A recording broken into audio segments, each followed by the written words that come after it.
Deixa Tá. o máximo que tu puderes. Assim tá Bem, bom? gente, boa tarde. Isso. A gente está dando sequência aqui na disciplina de Direito de Propriedade e Filosofia. Hoje a gente está caminhando para a nossa sexta reunião.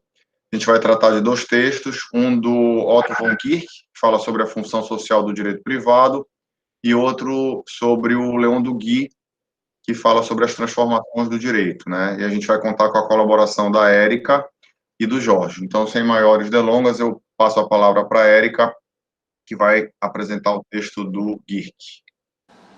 Oi, gente, boa tarde. Me falem se o microfone estiver instável, qualquer hora, tá? Eu fiquei responsável pelo texto do Kirch, Função Social do Direito Privado e Outros Estudos, e eu vou abordar um pouco em que cenário o Kirch está inserido. Bom, ele é um filósofo e jurista alemão, nasceu em 1841 e faleceu em 1921. Foi professor tanto nas universidades de Berlim como Heidelberg, e também no processo de habilitação dele para professor, eu acho que foi quando ele se encontrou no sentido dos estudos, que foi quando ele fez o estudo sobre direito corporativo. E aí veio a corresponder o primeiro volume da obra mais famosa dele, que é Direito Corporativo Alemão. Ele era um dos líderes da escola germânica de jurisprudência histórica, e isso vai ser bem notável no sentido do texto dele, porque ele vai fazer contraposições muito pontuais quanto aos teóricos romanistas, principalmente contra o Savigny. E ele foi um dos principais críticos do Código Civil alemão, quando ele foi das pessoas chamadas para fazer parte da colaboração do texto alemão. Ele foi vetado, justamente por ser uma pessoa bem ativa em relação às críticas. E o argumento dele era em relação à crítica de que o recém-texto ele era muito individualista e era inconsistente com as tradições sociais alemãs. E a gente vai ver que as críticas dele são muito associadas a esse texto que a gente vai ler agora. E, a partir disso, ele vai fazer o desenvolvimento do conceito de direito social a partir da divisão clássica do direito entre direito público e direito privado. Bom, esse capítulo ele foi feito a partir de um discurso lido em 5 de abril de 1899, diante da Associação de Juriscultos de Viena, e ele vai tecer várias conceituações, e além das discussões que ele faz várias conceituações sobre diversos temas, e eu achei interessante colocar em tópicos, de acordo com as páginas, como ele ia desenvolvendo o pensamento para ficar mais didático. A primeira parte, ele vai discorrer sobre o que ele acredita ser sobre ciência do direito, que ele trata, literalmente, como ele já trazia nos outros estudos dele, como uma realidade histórica, que avança de acordo com o tempo, e que ela busca averiguar o que seria o fim de um modelador do direito, que ele traz da perspectiva do Ehring. E ele vai trazer essa análise do que seria essa ciência do direito, através da noção de que o direito ele deve sim fazer parte de uma ciência, ele deve ser reconhecido como tal. E para isso, ela tem que ser feita a partir da participação de todas as pessoas possíveis envolvidas nesse caminho, e com deliberações, resoluções e ações. Nessa perspectiva, ele começa traçando qual seria a essência do direito privado. E aí ele vai trazer a noção de que, apesar de criticar os romanos, ele traz a noção do piano, da diferenciação do direito público para o direito privado, em duas frases que categorizam muito bem o que seria cada uma dessas conceituações. Bom, no texto, para mim, não pareceu muito clara as traduções dessas frases, mas eu achei num texto paralelo de direito constitucional a tradução delas. E o direito público ele seria como as relações jurídicas dos estados entre si, bem como as que ocorrem entre o indivíduo e o estado. E as de direito privado, elas seriam as relações que se estabelecem entre as pessoas, naturais ou jurídicas, sem envolver relação superior de ordem pública. E ele dá continuidade tratando apesar dele partir da noção romanista, ele traz a perspectiva crítica, trazendo a noção de falácia dessa dupla estrutura da vida humana e do direito, que seria de que o direito público e privado são totalmente separados. Então, ele trata da noção de que os indivíduos eles estão entrelaçados em uma indissolúvel unidade e só se separam quanto à existência individual em nossas, no caso, as abstrações feitas por ele. E o direito ele se desdobra assim na ideia de que a ala privada se preocupa em primeiro lugar no interesse dos indivíduos, mas que ela deve também se esforçar para garantir o bem público e de certo que o direito público, o qual voltado para o todo, ele também deve dar atenção e dar conta como um indivíduo isolado, singular, ou seja, uma mescla dos dois. E aí ele vai trazer, a partir disso, a noção do surgimento da emancipação do indivíduo e do Estado. Então, a partir dessa emancipação, a gente vai começar a ver a definição entre a divisão entre direito público e privado. Ele acredita que esse surgimento dessa emancipação foi a partir do renascimento da antiguidade, quando o mundo moderno ele teve que fazer algumas fusões entre tanto as ideias elementares da Idade Média, quanto os elementos gregos e romanos. E aí apareceu a figura, então, do indivíduo e do Estado. E essa emancipação foi uma das buscas, um dos objetivos das revoluções políticas. Então, a carga trazida do direito romano, ela foi fundamental para a delimitação dessas esferas privadas e públicas. E a esfera privada, formada com o poder de personalidade individual livre, que são as categorias que ele traz mesmo no texto, e o direito público como uma ordem de vida de um Estado ideal. E qual seria, então, essa relação entre o direito público e o direito privado na atualidade? Bom, ele vai trazer a noção de que o direito público ele não vai mais se encaixar apenas como um ordenamento da vida de um todo superior, com objetivos próprios. Em que sentido?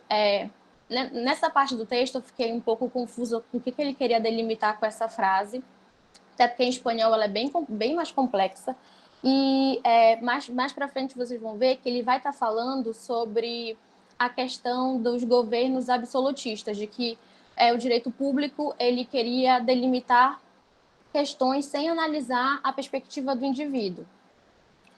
Então, em vez de servir a ideia de uma comunidade eterna, ele passa a significar para os fins de todos, ou da maioria afincada na existência individual. Então, colapsa a antiga ideia absolutista de soberania do Estado, adquirida a tanto custo.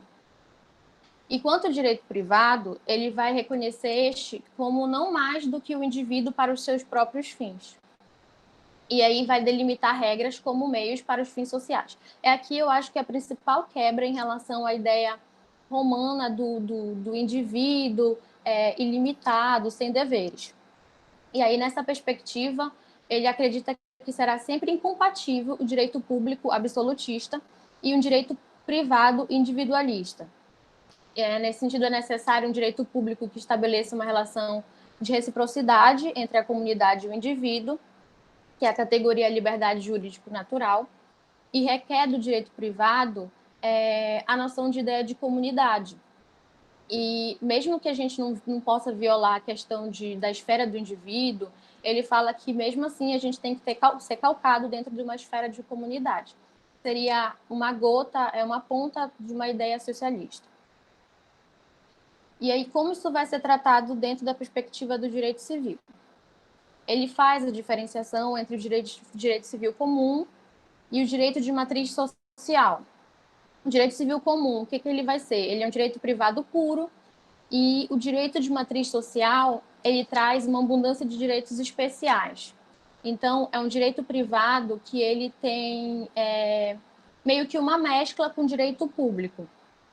Porque a matriz social, para ele, eu acho que ele é bem filosófico, assim, nesse sentido de trazer de uma noção meio que romancista, assim, de falar, ele é vivaz, ele é nacional, como ele é muito bem nacionalista, ele é rico em vida interior.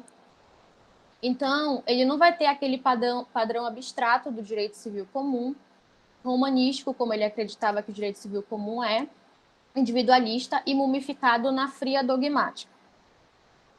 E aí ele vai trazer a perspectiva do que seria o começo dessa função social do direito privado.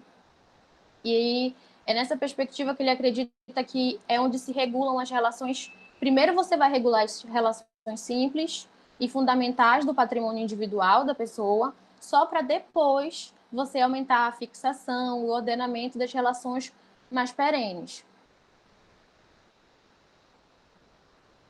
E aí, nessa perspectiva, o direito privado, ele primeiro tem que conceder e limitar os poderes patrimoniais individuais, e aí depois essa esfera de competência vai assegurar a liberdade do indivíduo para ele poder usufruir da dominação dos seus bens em perspectiva ao mundo exterior, né? E aí, nessa linha, ele surge com uma questão se esse conceito posterior de dar uma faculdade para o indivíduo, para ele, em relação a como ele vai discernir sobre os seus bens, ela seria aceita num sistema de decisões, que era anteriormente entroncado, o direito civil comum, que ele fala. Que ele traz a crítica de que o direito ele não é unilateral e ele tem uma mútua relação de vontades, então ele tratava que literalmente o código ele deveria demonstrar isso, que era uma carência no caso quando ele faz referência às mudanças do código germânico. E aí ele vai adentrar sobre a perspectiva do direito real agora e quanto à conclusão dirigida contra o abuso. Ele faz análise do direito real sobre a perspectiva de relações interpessoais e não uma vontade isolada de uma pessoa com seu próprio bem. E aí ele trata que, para a gente poder delimitar o que seria o direito real, o que seria a propriedade sobre algum bem, ele tem que fazer uma proteção em relação a algumas degenerações ou choques de interpretação. E aí isso seria por meio de proibição do abuso da propriedade. Então, eles têm uma característica da ideia germânica de que nenhum direito é feito sem o seu dever. Então, o dever ele já vem acoplado quando você garante um direito. E aí ele faz a crítica de que isso não está alinhada com a ideia do romanista, de que as faculdades em si elas são ilimitadas. Ele não acredita nisso. Então, nesse ângulo, ele acredita que todos os limites associados à propriedade privada, inclusive à expropriação, elas derivam do próprio conceito e nascem na íntima essência do termo que garante um direito. E aí ele vai tratar especificamente sobre os bens imóveis, porque ele fala que os bens imóveis têm diferenciações e os imóveis têm diferenciações dentro deles mesmo. A diferenciação é quanto à natureza da propriedade. Por exemplo, ele trata dos bens, são todos os exemplos do texto, ele trata dos bens rústicos, urbanos e estabelecimentos industriais. Esses possuem algumas faculdades especiais. Já os bens como bosques e águas, que normalmente a gente tido bens comuns, possuem natureza limitada devido ao direito da comunidade e da sociedade. Ou seja, a gente pode ver que é uma perspectiva super atual com o código que a gente tem. Então, nessa lógica, o direito privado, que almeja uma vocação social, ele deve ter uma noção de estabilidade da propriedade. Então, ele sempre tem que estabelecer uma salvaguarda contra a própria destruição da propriedade imóvel. E aí ele trata que naquela época eles estavam vivendo os tempos ameaçados pelo individualismo, e hoje em dia a gente vive também a mesma coisa. Então, nessa perspectiva, a legislação jurídico-privada, que tenta buscar fins sociais, ela não pode adiar os direitos sobre as coisas de outras pessoas, nem os reduzir ou os enfraquecer sem necessidade. E aí, de novo, ele vai fazer uma crítica da exaltação romanista da propriedade, em que ele acredita que a exaltação romanista ela traz problemáticas e resultados problemáticos, no caso, atomísticos e materiais opostos à civilização. Os resultados atomísticos, ele acredita que é no sentido de só reconhecer a propriedade de coisas individuais. E ele bate forte, né, um martelo quando ele afirma que a gente necessita de uma legislação que proteja e permita a propriedade das coisas comuns. porque ele acredita que a influência romanista ela trazia a noção de coisas principais e como conceituação de coisas acessórias, como patrimônios particulares. E ele acredita que isso é uma coisa que está desvirtuando o conceito que ele acredita ser o verdadeiro. E a consequência materialista é frente às coisas incorpóreas. E ele acredita que que eles deformam os direitos sem substrato material. E aí banha os direitos sobre coisas materiais, sobre as criações espirituais. Muitas dos estudos dele, essa parte eu fiquei um pouco confusa, mas depois eu fui pesquisar, muitos dos estudos dele é sobre questão das associações e a forma de organização do Estado. Ele acredita que esses bens móveis e imóveis, aqui ele faz até um paralelo com valores, eles foram muito deturpados pela visão romanista. E aí ele tece muitas críticas quanto a isso. E aí ele vai trazer a perspectiva, dentro do direito privado, da ameaça das liberdades dos contratos. Já que ele fez uma crítica romanista à liberdade em relação a tudo, ele vai trazer na perspectiva dos contratos. E ele trata que o direito privado ele reconhece uma capacidade individual, ele sabe da força criadora do indivíduo para atestar ou para assegurar uma esfera de ampla liberdade, mas a legislação jurídico-privada ela tem que fazer uma proteção material das camadas sociais. Eu achei fantástico. Porque, querendo ou não, essa liberdade dos contratos, elas causam, sim, ameaça à liberdade dos indivíduos e das pessoas envolvidas que vão ser afetadas, ou provavelmente terceiros que vão ser afetados com a formulação desses contratos. Principalmente quanto ao impulso da prepotência econômica. Eu achei também essa parte do texto super atual. Então, ele fala que eles devem se precaver tanto quanto ao mau uso quanto ao abuso das liberdades dos contratos. E aí ele vai trazer a noção do dogma da vontade e a característica de indenização do direito privado. Ele trata que a essência do direito privado ela vai produzir efeitos jurídicos tanto positivos quanto negativos, dependendo da sua vontade. Se a sua vontade é ativa, legítima, no caso, ou se a sua vontade é culposa. Gerando, assim, produzindo relações jurídicas que não eram almejadas, mas que são relações que devem ser indenizadas em razão do delito que você cometeu. Não sei se delito em espanhol, como eu fiz a tradução, ele vai ter outra prerrogativa, mas tudo que eu procurei, eu acho que é no sentido mais civilístico mesmo, de algum caso que deu problema, não tem nada muito relacionado a outras matérias. Então, a responsabilidade pelo dano causado ela vai agendrar numa justiça compensatória. E só que ele sempre vai tratar dessa noção pendendo para o nivelamento dos resultados, para não ocorrer a aplicação de severidades muito perversas, que ele acredita que isso não é o resultado que ele almeja. Então, o direito privado ele não deveria se ocupar das noções, das vontades, das personalidades isoladas, das relações do indivíduo com o mundo exterior de forma intacta, porque ela não vai ser imanente. Então, ele se preocupa com os vínculos jurídicos pessoais meio que permanentes, mas com que o indivíduo ele tenha manifestação do ser, do individual, e que você perceba isso dentro de uma coletividade, não de uma forma tão individualista. Então, a missão social do direito ela seria a conservação e afirmação da unidade fundamental do corpo social. O que seria essa unidade de associação, que vai surgir depois da conceituação de direito de comunidade no texto? É que ele vai elevar uma plenitude de formas superiores aos tipos individualíssimos da sociedade romana e da comunidade romanista. Há uma comunidade de associações jurídico-pessoais nas quais é mesclada a personalidade individual com outras personalidades, que é o intuito de chegar a uma coletividade sem perder as individualidades pessoais dos indivíduos. Meio redundante. E aí forma uma unidade de personalidades em ação na esfera social. Então, a gente não só se dedica aos indivíduos associados, mas também ocupa dos seres na noção mais complexa de organização, que eles vão sustentar uma unidade de vontade social.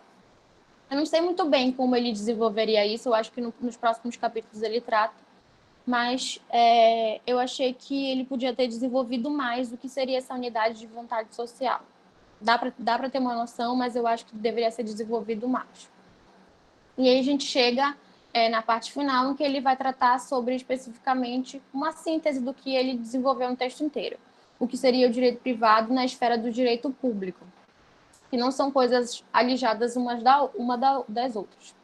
Então, o direito privado, ele vai compreender na associação de pessoas jurídico-públicas e ao próprio Estado, enquanto depõe sua supremacia e adentra no campo das relações jurídico-individual, particularmente nas relações patrimoniais. E o direito público ele vai entrelaçar elementos jurídico-privados em sua formação, de maneira que surgem faculdades e obrigações jurídico-privadas da Constituição e dos fenômenos da vida ordinária, dos institutos de corporações públicas do mesmo Estado. Então, ele trata de que os dois são espécies de filhos da mesma mãe, nascem no mesmo seio, na mesma noção e têm o mesmo ofício, ou seja, têm o mesmo objetivo de alcançar, que é alcançar uma obra em comum, que seria essa unidade de vontade social, de aplicação de uma função social para a sociedade, e que eles não estariam apartados um do outro, estariam totalmente interligados, literalmente buscando o mesmo objetivo. É isso.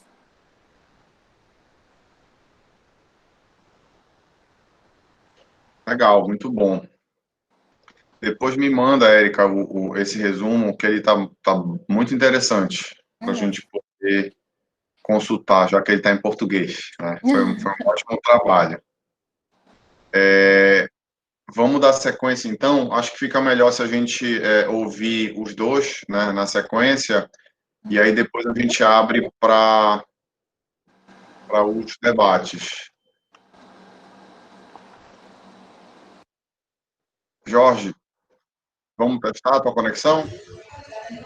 Estás ouvindo a gente? Já pode começar? Então vamos Já. começar. Vamos ver se a gente consegue fazer. Tô. Beleza. Eu não vou compartilhar a tela, tá? Vou só ler. Pode ser assim? Pode. Faz os teus comentários. E aí, como a gente já tem o teu material no WhatsApp, a gente vai abrir aqui e vai te acompanhando nas tuas observações. Pode começar.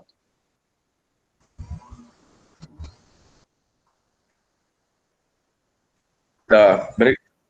Vamos lá. Bom, eu fiquei responsável pelo texto do Leão do Gui, né? A função social da propriedade. E contextualizando esse texto, foram uma série de conferências que ele fez ali na Argentina, a respeito de vários temas, e um desses temas foi a função social da propriedade. O Duguay, ele é muito conhecido no meio acadêmico por alguns escritos dele sobre direito constitucional e direito público, né? E direito administrativo, né? Mas também pela influência que ele recebeu ali pela sociologia do direito, né? Na época que ele escreveu, né? Que eu estava correndo um boom ali na França, principalmente dessas questões sociológicas, né?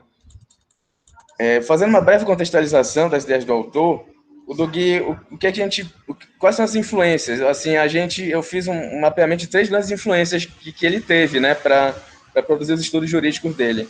Uma das grandes influências é o Herbert Spencer, né? O Herbert Spencer, então, na verdade, ele traz uma ideia de organicismo evolucionista para a ideia do direito, né? Ele utiliza essa ideia, ele utiliza a ideia de alguns postulados biológicos. E o Duguay traz essa camada biológica, essa camada de ciência biológica para o direito e começa a fazer composições, né, do direito como se fosse um organismo vivo, um organismo social. Então, o Herbert Spencer ele representava o estudo acerca da evolução biológica das espécies, né? Orgânica à sociedade, porque essas ações estavam identificadas pelos diversos órgãos que a compõem, e evoluída. Ele traz essa ideia de evolução, já que possui órgãos mais adaptados estruturalmente às suas funções em relação à seleção natural. E aí também a gente já traz algumas ideias darwinistas, né? Mas o Duguay não chega a tratar sobre esse tema. Uma outra influência do Duguay é o Durkheim, né? A sociologia do Durkheim. principalmente a ideia de solidariedade, que o Durkheim traz para os estudos de sociologia. Então, essa solidariedade do Durkheim, que obviamente a gente não vou me atrever a me estender aqui, é uma solidariedade que poderia ser mecânica ou orgânica, vamos dizer assim. E o Durkheim traz essa grande carga de ideia de fato social, né? O direito seria um fato social. Ele traz isso também da sociologia. O primeiro tópico a ser analisado, tá nessa obra do Duguay, seria o seguinte: a transformação geral da concepção jurídica de propriedade deixa de ser subjetiva do proprietário para converter-se em função social daquele que possui bens. Essa é a primeira ideia que o Duguay traz, é o seguinte, que o direito não era só uma possibilidade subjetiva, ele estava além de uma questão subjetiva, era uma possibilidade também objetiva, e da coletividade, tinha uma função social. Então, essa primeira ideia que o Duguay traz nesse tópico lembra muito também o Augusto Comte, né? A sociologia do Augusto Comte. O Duguay, na verdade, ele cunhou o termo função social da propriedade, mas o Comte já escrevia isso naquele tempo, e talvez essa ideia de função social da propriedade é muito anterior a esses dois pensadores, né? Então, a primeira ideia do Duguay, ela vincula o direito às questões econômicas, como se o direito fosse subordinado ou dependente da economia. Além disso, existe um tratamento do direito como se fosse um constante processo de evolução. Aquela ideia do Herbert Spencer e também do Augusto Comte, né? A sociedade e o direito estariam em constante evolução. O que lembra o positivismo de Comte, né? E a lei dos 3 estados. Sendo a última lei do estado o que o Comte chamaria de um estado científico, vamos dizer assim.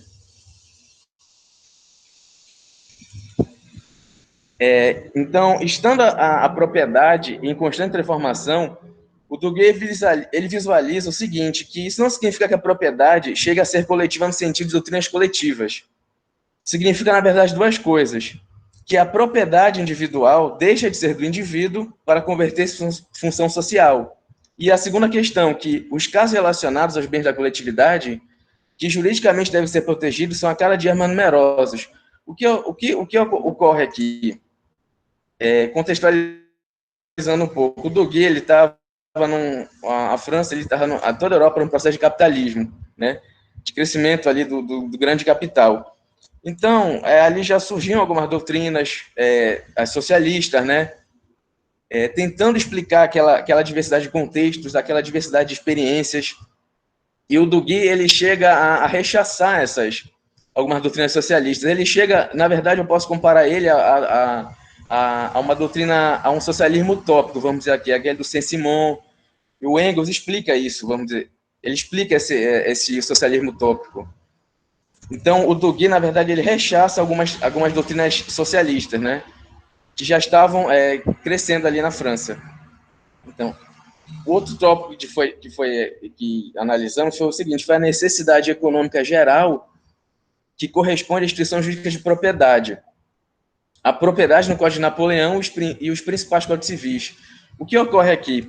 O Duguay foi um crítico ferrenho do Código Napoleônico, do Código Civilista Napoleônico e de alguns outros códigos civilistas. Por quê? Porque eram códigos baseados, eles se centralizavam muito na ideia do individualismo, do ser humano individual em detrimento da coletividade, em detrimento da função social da propriedade. Isso fica muito claro na obra dele. Essas críticas que ele vem tecendo, inclusive, são críticas que vão surgir também com a jurisprudência francesa. Críticas contra uma visão individualista, absolutista do direito privado francês. Então, nesse material que nos foi repassado, o Duguay faz uma pergunta interessante, assim, de que forma tem se organizado a instituição dos códigos que são fundadas no princípio individualista e civilista. De uma maneira simples, seus autores não têm se preocupado em fazer uma apreciação da legitimidade das apropriações existentes e as têm declarados intangíveis. Por outro lado, sendo profundamente individualistas, só têm levado em conta os bens com fins individuais, apenas compreendem a proteção do destino individual dos bens. Acreditam que o único meio de protegê-los consiste em dar ao possuidor da coisa um direito subjetivo absoluto. Quer dizer, o Duguay é uma escola que vai contrária a esse tipo de absolutismo, e também vai ter reflexos aqui no Código de 1916, nosso Código Civil, nosso Código Civilista do Clóvis Bevilacqua.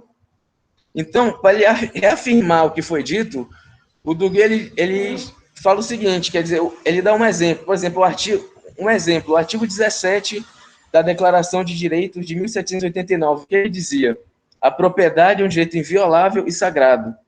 Outro exemplo, do 544 e 555 do Código Napoleão, do próprio Código Napoleônico: a propriedade é o direito de gozar e dispor de coisas de maneira mais absoluta. Quer dizer, ele vai contra todo esse tipo de individualismo, de absolutismo, que já era um tipo de praxe nos códigos civilistas, principalmente no Código de Napoleão. O terceiro tópico: as consequências que resultam dessa concepção são, em sua maior parte, rechaçadas hoje em dia pela jurisprudência. Então, o Duguay está acompanhando a jurisprudência francesa. Ele está acompanhando a evolução, que ele chama de evolução. O direito já não pode mais ser um direito individualista, o direito já não pode mais ser um direito absolutista. É necessário tomar conta para a situação, com o crescimento do capitalismo, que existem outras necessidades, outras situações que devem ser vistas, principalmente a noção da coletividade, da função social da propriedade. Então, segundo Duguay, é fácil demonstrar, através da jurisprudência francesa, que algumas ideias estariam em constante decadência e seriam um caso de desaparecimento determinando a transformação geral das instituições civilistas e individualistas. Em primeiro lugar, a propriedade como direito subjetivo seria uma concepção de ordem puramente metafísica, em contradição com o positivismo moderno. Então, aí a gente já vê um tipo de arranca-rabo entre o positivismo e a metafísica, né? Obviamente, o Duguay tomando posição pelo positivismo, né? Então, o sistema civilista de propriedade também estaria em desaparecimento, já que protegeria unicamente os fins individuais. E, por fim, o sistema civilista da propriedade não tem estabelecido a produção dos bens a um determinado fim coletivo. No quarto tópico, o Duguay enfatiza o seguinte: a aparição na jurisprudência da concepção de propriedade. Obrigações do proprietário: está obrigado a empregar os bens que possui conforme seu destino social. Aqui já começa a se tornar uma posição de coerção. Quer dizer, a pessoa tem que fazer a função social da propriedade funcionar. Há uma necessidade de que a sociedade e o Estado, ele cita muito isso nos Fundamentos do Direito, que o Estado obrigue ao proprietário, obrigue a pessoa a que cumpra a função social da propriedade. Então, o Duguay afirma que todo indivíduo ele tem a obrigação de cumprir na sociedade uma certa função social em razão direta do local que nela ocupa. Todos têm um local na sociedade e todos devem cumprir algum tipo de norma e regra. A propriedade não é, pois, o direito subjetivo do proprietário, é uma função social daquela que detém o bem ou a riqueza. Então, isso aqui ficou, esse tipo de frase, de oração dele ficou muito famosa. Não é um direito subjetivo do proprietário, é uma função, é um dever que ele cumpre a função social da propriedade. No sexto tópico que nós analisamos no material, foi o seguinte: foi a questão da propriedade em si. Para Duguay, existe aquilo que ele chama de propriedade-função, que possui determinado conteúdo que pode ser exposto através de algumas proposições que se harmonizam com a jurisprudência e as leis francesas. A primeira: o proprietário ele tem um dever e, portanto, o poder de empregar a coisa que possui na satisfação das necessidades individuais, e especialmente nas suas próprias, de empregar a coisa no desenvolvimento da atividade física, moral e intelectual. E outro ponto que ele toca é o seguinte: o proprietário ele tem um dever, por conseguinte, o poder de empregar sua coisa na satisfação de necessidades comuns de uma coletividade nacional inteira ou de coletividades secundárias. Então, o que acontece? O Duguay ele amplia essa questão de uma mera propriedade que pertencia a um sujeito que não tinha responsabilidade perante os outros, perante a massa da população, perante a coletividade, e dá um dever, né, de dever de cumprir a função social da propriedade, e de acordo com aquilo que é imposto pela coletividade, pelo Estado, né? Então, agora, a propriedade e função, ela deve atender aos interesses da coletividade. E para finalizar, né, finalizando essa questão, assim para clarear mais ainda a questão, o Duguay relembra que existiu uma lei francesa de 2 de janeiro de 1907, Essa lei, ela reconhecia que uma separação entre Estado e Igreja. O Duguay, como positivista, foi a favor da lei e que reconhecia que a propriedade da Igreja pertencia ao Estado, aos departamentos e, em sua maior parte, aos municípios, mas que o uso se deveria deixar ao culto e às associações de culto. Encerrei por aqui.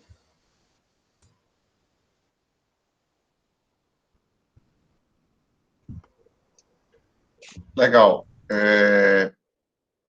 Gente, são dois autores muito interessantes, né?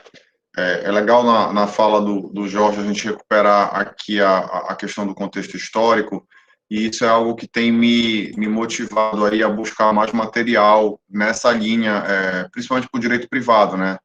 Eu tenho lecionado na graduação sobre direito privado e eu sinto necessidade de retomar algumas discussões que remontam, né, não só a essa sociologia do Durkheim, como também a do Augusto Comte, né, por conta da estrutura normativa, né, que o nosso Código Civil apresenta. Então, eu queria abrir os debates, queria abrir a palavra para vocês e ouvir um pouquinho dos comentários, se vocês tiverem, sobre a impressão de vocês do texto e que correlações vocês conseguem fazer, né? Porque parece que o que a gente são autores que estão escrevendo sobre o nosso Código Civil de 2002. A impressão que fica muitas das vezes, né? Se a gente tirar o contexto histórico, né, desses autores e os exemplos mais específicos, né, parece muito com a nossa realidade, né? A necessidade de fundamentação que a gente encontra nesses autores. E aí, só uma observação enquanto vocês se organizam, a Érica tinha mencionado, não lembro qual foi o termo, Érica, mas eu acho que foi de ilicitude, não sei se foi exatamente esse o termo, eu acho que ato ilícito é por causa do conceito de responsabilidade civil, né, na linha da responsabilidade subjetiva.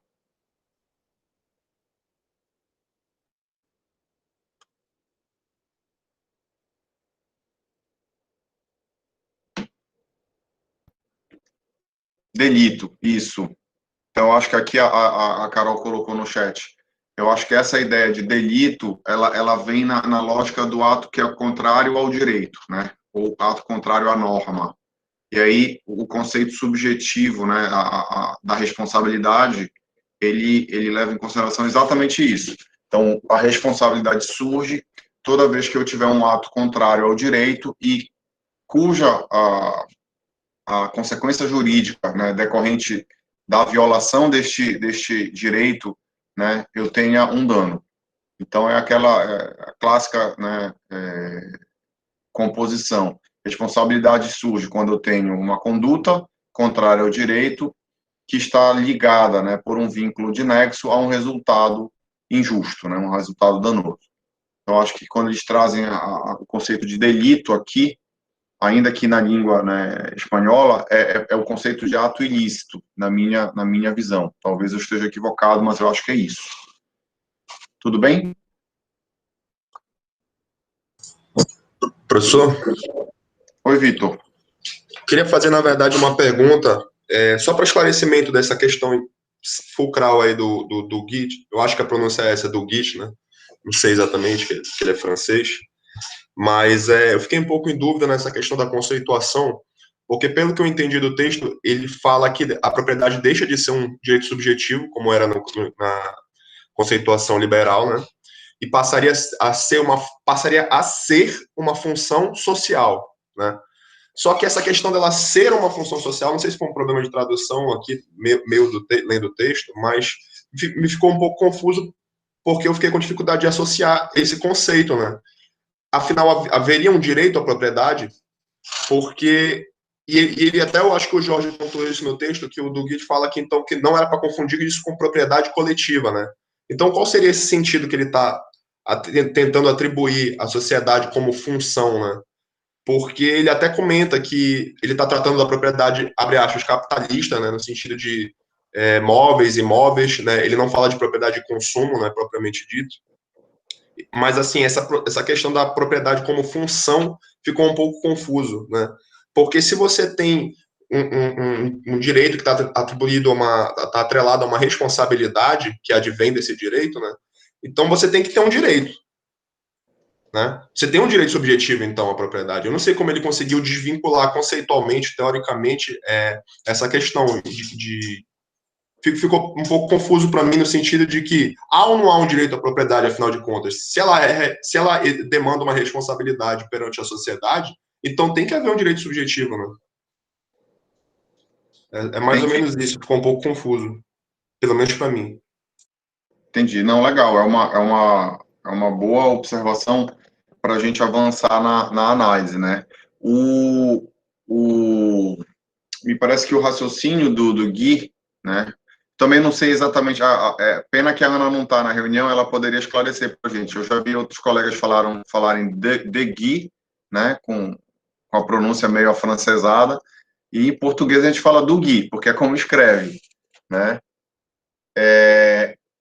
Então, me parece que quando ele tira não sei necessariamente, eu não tenho também esse conhecimento aprofundado do autor, né? Eu tô pesquisando ele, inclusive eu fiz um plano de trabalho sobre ele há uns 2 semestres, que o Lucas Pinheiro, que foi me orientando, até estava correlacionando o utilitarismo com o funcionalismo. E aí a gente estudou um pouco do Gui. Então, me parece que quando ele tira um pouco o foco do direito subjetivo, não sei exatamente se ele está negando o direito subjetivo, ou seja, as faculdades do proprietário, ou seja, a possibilidade de uso, gozo e fruição do direito, né? Me parece que ele está impondo uma série de restrições no sentido de que mais importante do que olhar para essas faculdades que estão definidas pela própria codificação, é visualizar que existem obrigações que surgem do indivíduo para com a comunidade. Aí a noção... O que não significaria que essa propriedade fosse coletiva, né? Ele fala, eu acho que ele tentou diferenciar o conceito de propriedade dele do conceito comunista. Ele tentou deixar assim, olha, isso não é uma propriedade coletiva, é uma propriedade individual, mas que ele está focando na questão da responsabilidade que a propriedade gera perante a sociedade. Eu entendi mais ou menos isso. Só não entendi exatamente se ele diz que se a propriedade é uma função, se ela deixa de ser um direito subjetivo, ela é o quê, então? Entendeu? Ficou um pouco vazio para mim, conceitualmente, esse início. Eu não sei se o Jorge poderia esclarecer, mas pelo menos no texto, para mim, eu achei que ficou confusa, ficou faltando um conceito. Então, se ela deixou de ser um direito subjetivo, ela é um direito social, seria isso? Eu não entendi muito bem como ela deixaria de ser um direito subjetivo, porque eu tenho que ter um direito para ter uma responsabilidade, eu entendo assim, mais ou menos. Entendi. Não, entendi. É uma boa observação. Alguém quer comentar, gente, essa discussão sobre o que sobra, né? Se a gente, a partir da leitura do Gui, entender que ele está negando a existência... Me parece que ele não está negando o direito subjetivo nessa linha extrema, né? Dauana.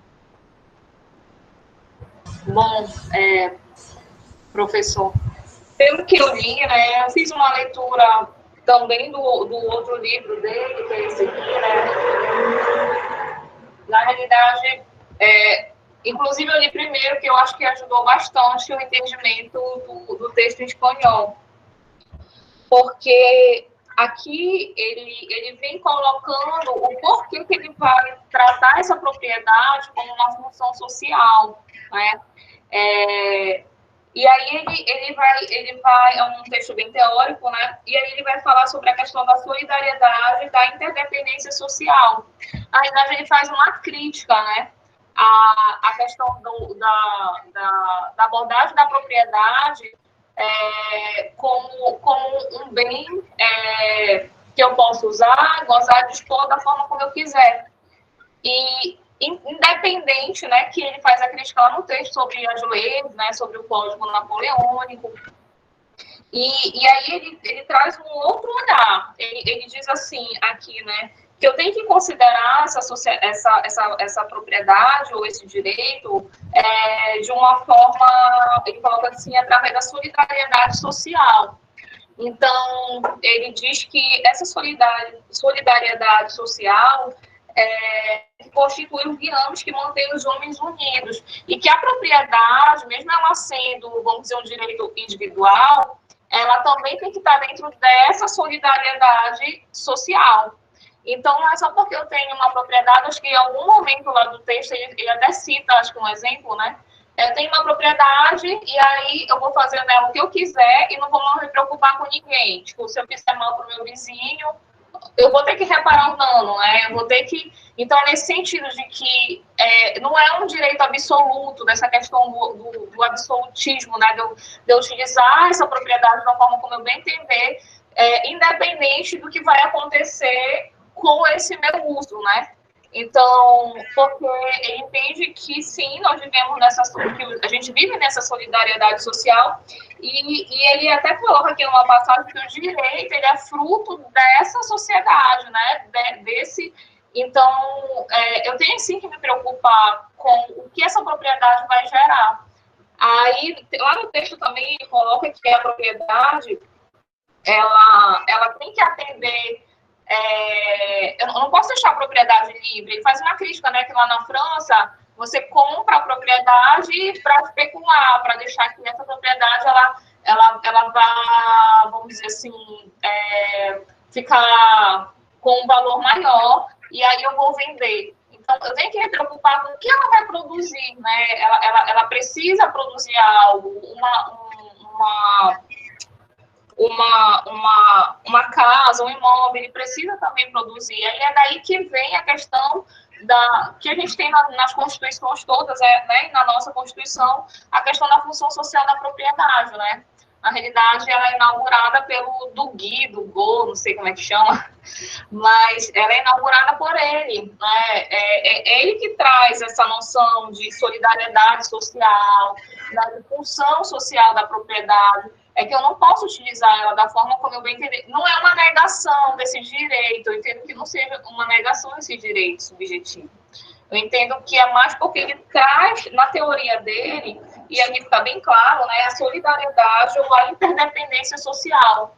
Quando diz que esse direito de propriedade não pode ser absoluto como todos querem, né? Ele não pode ser absoluto como se prega, né, esse absolutismo. Ele tem sim, e aí ele diz que é o papel do Estado, tá? Que o Estado, como uma força maior, é ele que tem o dever de aplicar essa questão dessa solidariedade social, dessa função social da propriedade. E, na realidade, ele traz essa preocupação, né? Eu não sei se eu piorei ou se eu melhorei, mas tem muito a ver com essa solidariedade social que ele traz na teoria dele, e aí ele vai trazer essa propriedade, né? Essa função social da propriedade, de acordo com essa teoria dessa solidariedade social. Agora, eu tenho uma pergunta, que aí eu não sei.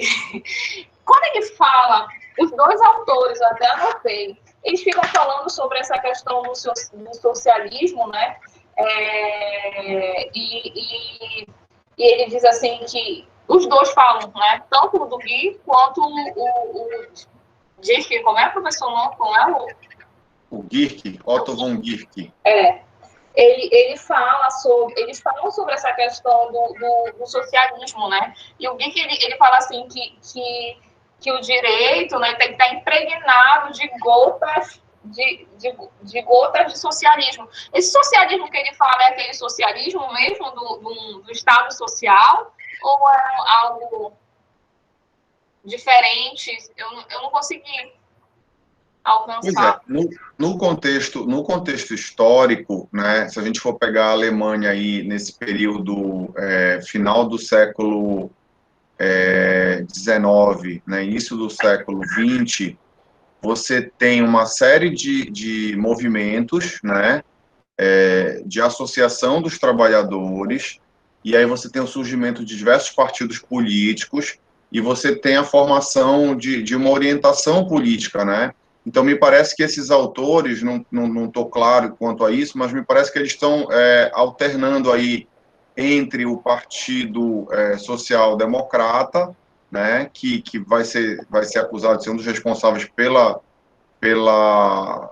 digamos assim, pelo fracasso econômico da Alemanha no pós-Primeira Guerra, pelas reformas que tentou implementar, até porque essa lógica é uma lógica que mantém a a propriedade liberal capitalista, mas trazendo uma visão social, né? Então, é como se fosse centro-esquerda ou centro, né? Numa visão de pensamento política. E tem os partidos comunistas, né? No sentido de abolição da propriedade privada, uma reforma mais profunda do Estado, são movimentos dos trabalhadores, né? Então, me parece que esses autores eles têm uma visão solidarista, né? Mas eles não estão rompendo, como o Marx faz, com o sistema, rigorosamente falando, né? Então, eu posso estar equivocado, aí é isso que é legal dos projetos de pesquisa, a gente coletar textos e autores e biógrafos que possam dar para a gente o modelo do pensamento, né, contextualizado para a época. E aí, eu acho que a contribuição da Dawana, ela ajuda muito, porque a visão que eu tenho a partir das outras leituras que eu fiz, e aí para talvez voltar na provocação do Vitor, né, é nessa linha de que ele não está tão preocupado rigorosamente em negar o direito subjetivo. É como se ele estivesse querendo mostrar o seguinte: olha, quando vocês olham para o direito subjetivo, vocês estão olhando pela forma equivocada. Porque a propriedade, ela, na verdade, ela é uma obrigação do proprietário, na medida em que ele é o produtor da riqueza, ele é o possuidor da riqueza, então ele tem que devolver alguma coisa, porque senão não faz sentido ele ter a riqueza, né? E aí eu já ouvi, não lembro quem foi que deu o exemplo, né?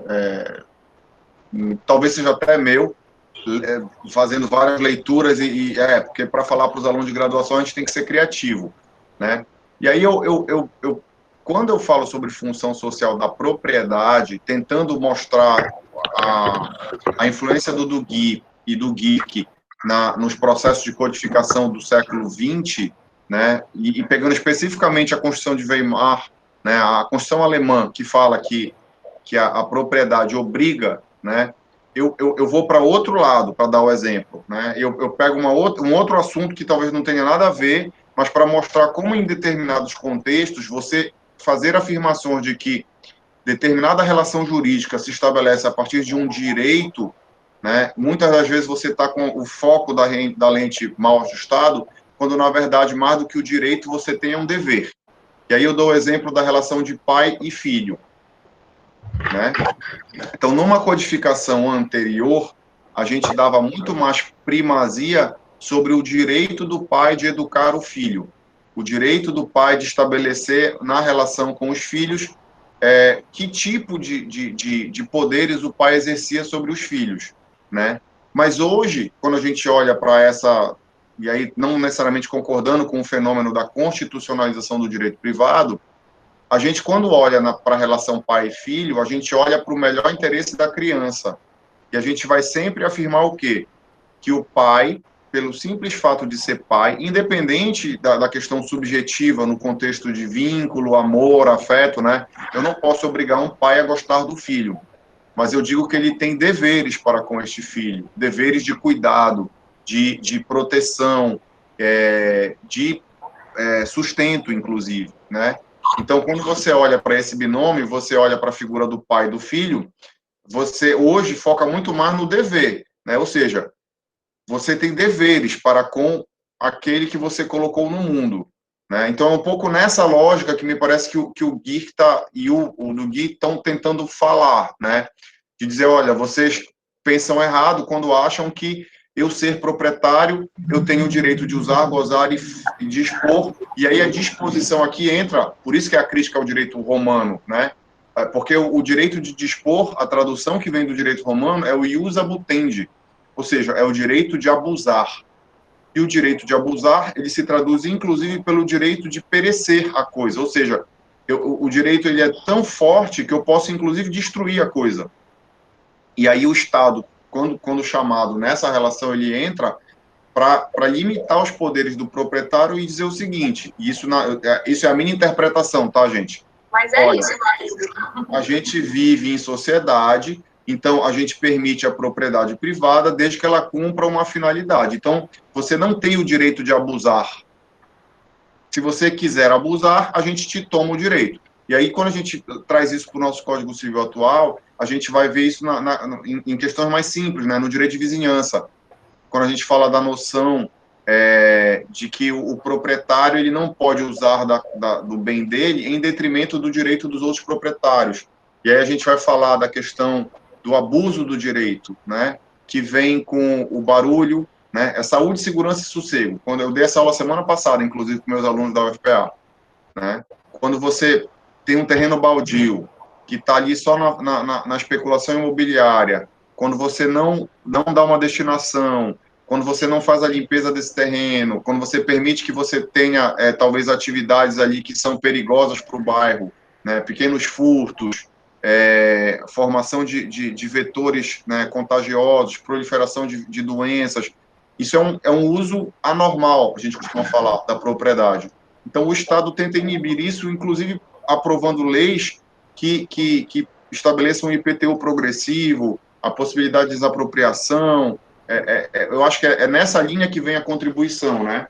É lógico que, como uma provocação teórica, e aí fica a dica para o Jorge, até porque o Jorge acho que pretende escrever sobre isso no texto dele da disciplina.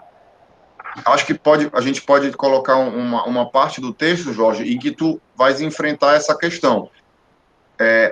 Até que ponto, em que medida o do Gui nega a existência de um direito subjetivo, né? E aí a gente vai tentar avançar nessa discussão. Queria ouvir mais vocês. Deixa eu só, professor, deixa eu só fazer uma citação, só para que coaduna com o que o senhor falou desse livro aqui.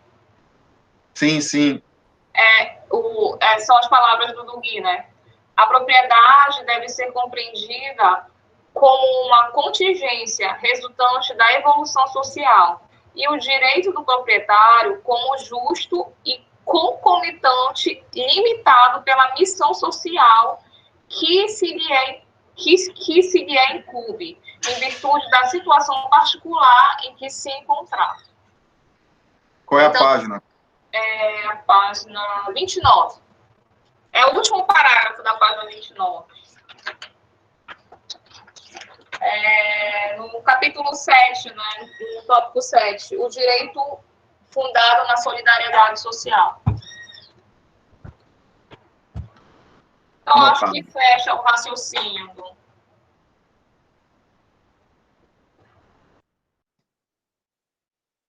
Vamos avançar. Quem mais quer comentar, fazer considerações ou... Só fazer do que eu tinha entendido, professor. Claro. Aparentemente... Posso falar? Pode, fica à vontade. Aparentemente, o autor ele não acaba com o direito subjetivo à propriedade, né? Ele adiciona um elemento a mais. Aí, fazendo uma contraposição às teorias marxistas, que simplesmente rechaçavam o direito da propriedade, na verdade, ele não rechaça o direito da propriedade, ele acrescenta um requisito a mais para você poder usar, gozar e dispor desse direito de propriedade, que seria a função social da propriedade.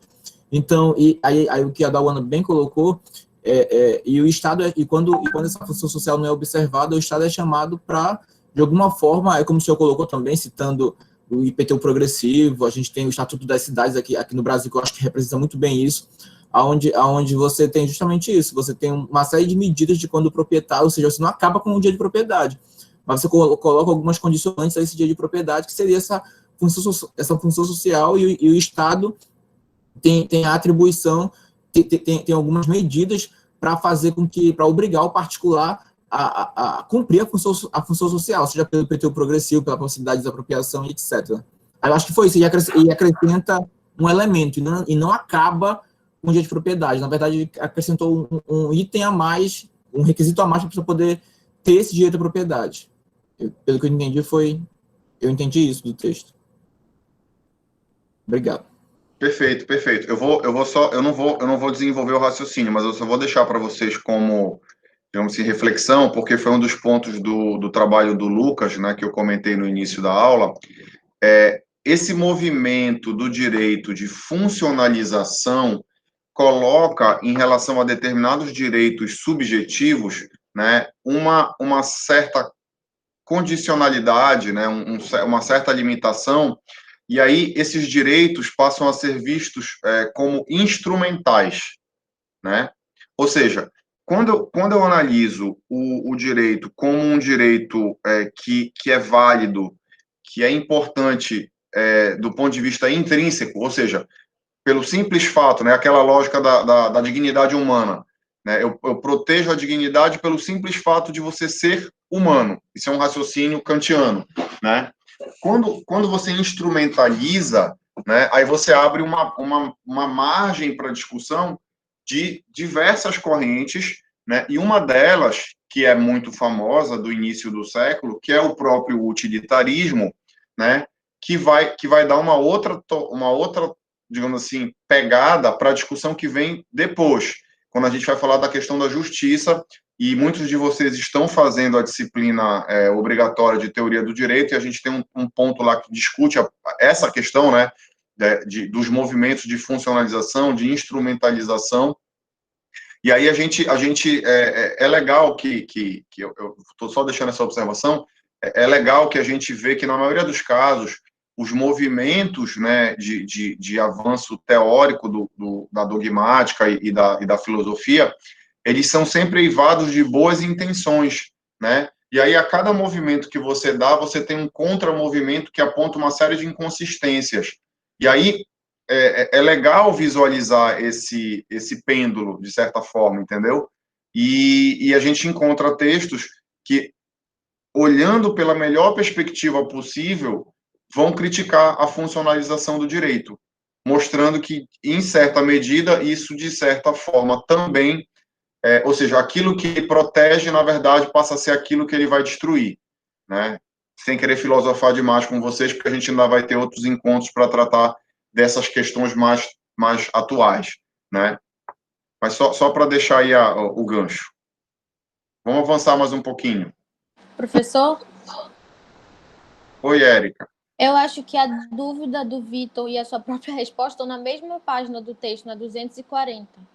Eu acho que a dúvida dele está no final do primeiro parágrafo, em que ele bota que a propriedade não é um direito subjetivo do proprietário. E aí é sim a função social do detentor da riqueza. E aí no 2, 3, e no quarto parágrafo ele fala que o direito positivo ele não vai proteger o pretendido direito subjetivo do proprietário, mas vai garantir a liberdade do possuidor de uma riqueza para cumprir a função social que lhe incumbe. Então, acaba trazendo a instrumentalização do próprio proprietário para cumprir essa função social. Perfeito. Eu estou tentando me localizar aqui. Isso é no texto do próprio do Gui, né? É, na página 240. Estava na 43, desculpa. Tá aqui, achei. Aí essa parte está no primeiro parágrafo, nas últimas 3 linhas.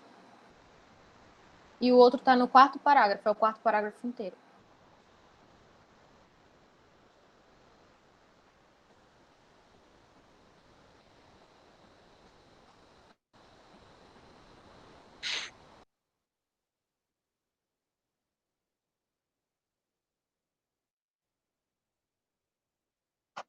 Perfeito.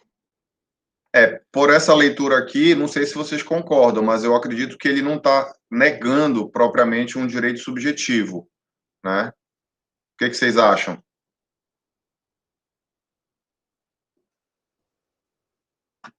Acho que não nega também. Eu entendi que nega, porque ele diz expressamente, né? Propriedade não é um direito subjetivo, ela é uma função, né? Ela é uma responsabilidade, mas essa responsabilidade teria... Eu não estou negando, eu entendi assim a ideia geral dele, eu acho que ela foi positiva para a construção do direito de propriedade, para a evolução do direito de propriedade. Eu só não entendi muito bem essa questão dele, digamos assim, separar como se não fosse mais um direito, ele negar, dizer que não é um direito subjetivo, porque, na verdade, os romanos não fizeram isso também. Eles não negam que a propriedade demanda também responsabilidades, tanto que eles instituíam impostos sobre a terra, né, impostos sobre a propriedade urbana, deveres de responsabilidade de manutenção dos prédios públicos, isso já existia desde a Roma Antiga, né. Então, eu só fiquei confuso porque ele fala o tempo inteiro que ele estava criticando lá o Savigny, o conceito de direito subjetivo, mas não me parece que ele construiu de uma base sólida, conceitual, o que seria propriedade, porque propriedade, ao meu entendimento, ela não seria uma responsabilidade, ela gera uma responsabilidade, entendeu? É mais ou menos isso, eu não sei se eu estou me fazendo entender, não é que eu não tenha entendido o que ele quis dizer, talvez eu não tenha compreendido o fundamento, né, o conceito, digamos assim, é mais ou menos isso. Eu acredito, professor, que a nossa dificuldade talvez seja o que é entender o que seria esse direito subjetivo para ele. Eu acho que a gente está partindo do pressuposto que direito subjetivo seja o que a gente entende hoje. Mas eu acho que a época, direito subjetivo para ele, até pela conclusão lógica do texto, o direito subjetivo seria esse direito absoluto, de eu poder fazer o que eu quisesse com a propriedade. E, na verdade, quando ele fala, eu acredito que ele simplesmente chama esse direito subjetivo mais função social com o nome, dá uma outra denominação, que seria a função social, que seria na verdade, que o direito não teria, a propriedade não seria um direito subjetivo, mas uma função social. Acho que aí muda, tem essa nuance aí. Acredito. Eu entendi mais ou menos como Marcos, no sentido de que a propriedade do Gui aí, eu acho que está se referindo, então, ao direito subjetivo liberal, né, nascido ali das revoluções francesa, inglesa, esse conceito de propriedade vinculado essa questão de um direito individual, né, de uma liberdade individual, né, porque o problema é que confundiu muito por conta disso também, da gente usar qual é o conceito de direito que ele está fazendo, né, porque os povos antigos também tinham esse conceito de propriedade individual, né? Não era esse conceito de propriedade privada que você vai ter a partir do Estado moderno ali, né? Não é o mesmo conceito do John Locke, por exemplo, mas já havia um conceito de uma diferenciação entre o que é um direito e uma responsabilidade. Assim. É só isso que eu acho que ficou um pouco confuso. Mas numa linha geral, eu acho que eu entendi, mais ou menos. E eu acredito que esses autores, só para completar, professor, eu acredito que esses autores também, eles tentam, se não responder, eles justificar alguns problemas que eles já vislumbram que a propriedade teria. Por exemplo, uma crítica, por exemplo, que se faz, por exemplo, o socialismo deu certo, o comunismo deu certo. Eu não concordo muito com isso, porque, na verdade, essas teorias, elas acabaram atenuando, por exemplo, a teoria liberal, por exemplo. Você bebeu daquela fonte ali, por exemplo. Aí eu acho que esses autores, por exemplo, ele percebendo essa possibilidade, essa contestação que haveria da propriedade, aí no contexto dele, que é o contexto da Revolução Industrial, onde a gente tem aquela ideia, até a gente verifica, até a gente assistindo esses filmes, por exemplo, a gente tem aquela noção de que o proprietário, ele acha que ele é o proprietário dos meios de produção, por exemplo, saindo de uma propriedade rural, mas para os meios de produção, ele acha que ele é dono absoluto até da vida dos seus trabalhadores. Aí eu acho que essas teorias, eles buscam justamente tentar atenuar isso para que a propriedade tenha um fundamento social entre assim, justificasse aqueles problemas que ele já pensou que teria, que é justamente esse caráter absoluto. Entendi. Posso falar um pouco, João? Só para... Pode, claro, Jorge. Fica à vontade. Pois eu entendi o que o Vitor falou. Eu achei até interessante. Eu não tinha assim, percebido essa... Mas assim, tem um artigo interessante do Gui, né? Não sei se é essa a pronúncia, mas chamado, eu acho que é A Lei e o Estado. Tá? O artigo está em inglês. Eu não li todo o artigo, mas o que acontece, só para contextualizar, o Gui, quando ele faz essa teoria dele, existe já uma rixa, sempre existiu essa rixa entre franceses e alemães. Eles têm uma rixa com a escola francesa acho que até a Érica falou a respeito de Savigny e Hering. Então, o que acontece? Ele tenta fazer uma teoria, uma contra-teoria do Estado alemão, que estava crescendo e estava virando uma potência ali. Entendeu? Então, talvez tenha passado desapercebido ou não essa questão do direito subjetivo, apesar dele fazer citações sobre direito subjetivo nos Fundamentos do Direito, no livro dele. Então, mas eu não tinha... Assim, eu entendi o que o Vitor quis falar. Eu também entendo que o Gui quer falar de maneira geral, né? Assim, mas realmente pode ter passado desapercebido algum tipo de incongruência entre o direito subjetivo mas eu vejo a função social mais como uma forma de exercer o direito subjetivo, né? Foi essa a minha impressão. Olha, Perfeito, Jorge. Exatamente isso que eu pensei também. É uma pena que o Nicolas, acho que não está hoje no nosso encontro, porque o Nicolas fez na graduação pesquisa sobre a Idade Medieval, e tem alguns livros de história do direito privado, né, e de história do direito que traçam essa evolução do conceito de direito subjetivo naquela dicotomia entre os direitos positivos e o direito natural, né? E aí são correntes da filosofia que estão disputando aí uma prevalência do conhecimento, né? Então, assim, eu não é um campo que eu tenha leitura aprofundada, mas eu arrisco dizer que o contexto de direito subjetivo que está sendo tratado aqui é o conceito liberal, e é o conceito liberal que toma, e aí talvez aqui eu esteja pisando em ovos, que toma a propriedade como um direito absoluto por ser um direito natural. E aí vem naquela construção que é do Locke, né?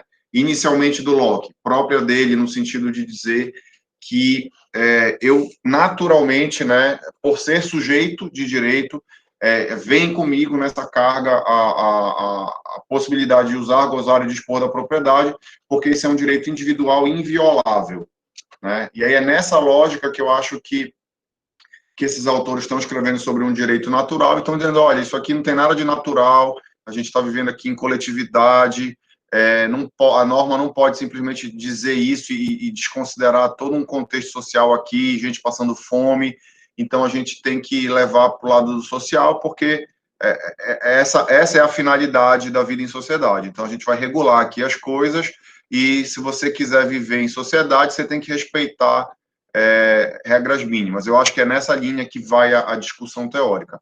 Mas aí, se vocês me lembrarem, eu vou provocar o Nicolas nesse sentido, porque eu já conversei com ele sobre esse assunto, ele tem até interesse em escrever sobre o tema, e talvez ele traga para a gente alguma contribuição nessa linha maior das escolas e de como ele enxerga essa passagem, talvez, do texto do Gui. Tudo bem?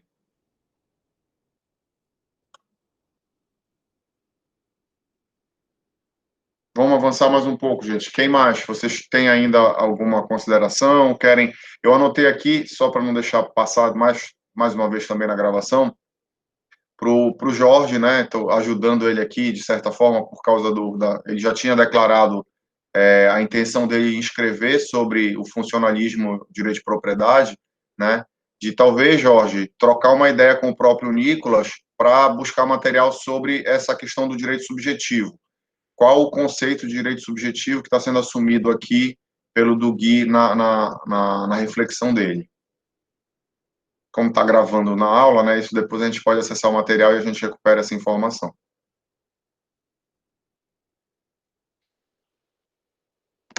que mais, gente? Finalizamos por hoje ou ainda tem mais alguma observação?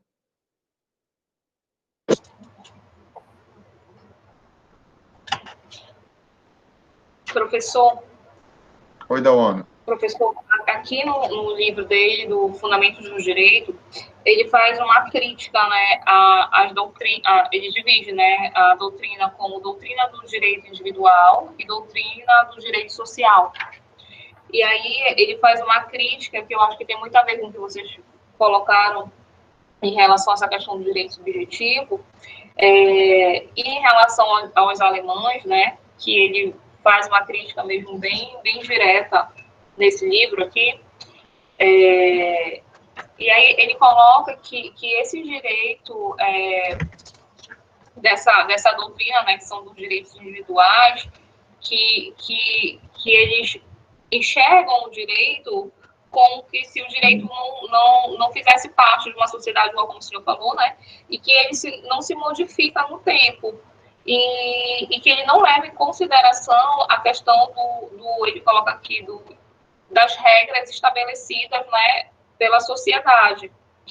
E então, essa questão do direito subjetivo, quando ele fala, eu acredito realmente que ele esteja fazendo, na verdade, uma crítica a essa doutrina, que é do direito individual, né, que os alemães eles trazem.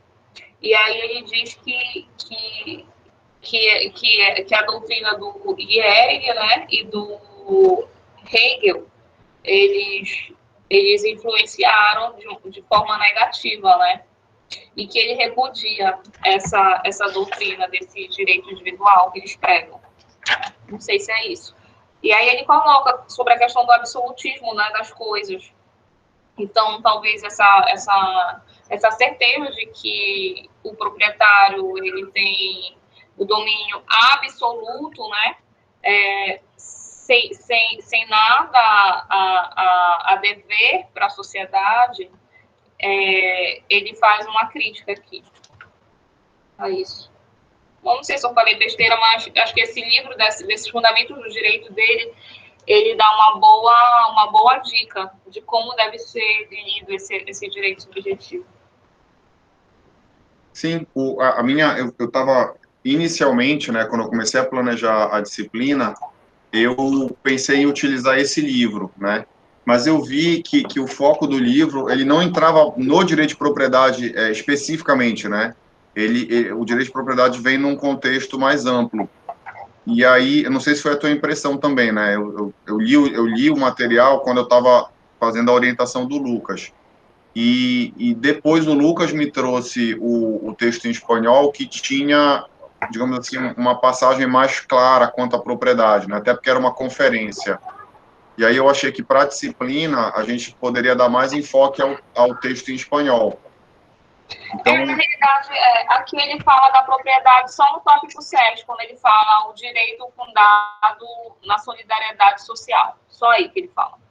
pois é, e aí o que eu pensei foi introduzir, também por causa da pesquisa do PIBIC, né, um outro autor que é alemão, o Gierke, na verdade, é alemão. Então, esse movimento do funcionalismo, a gente consegue ver em duas escolas, né, na francesa e na alemã, Sim, o que, para mim, já deu uma outra visão, porque são escolas diferentes, né.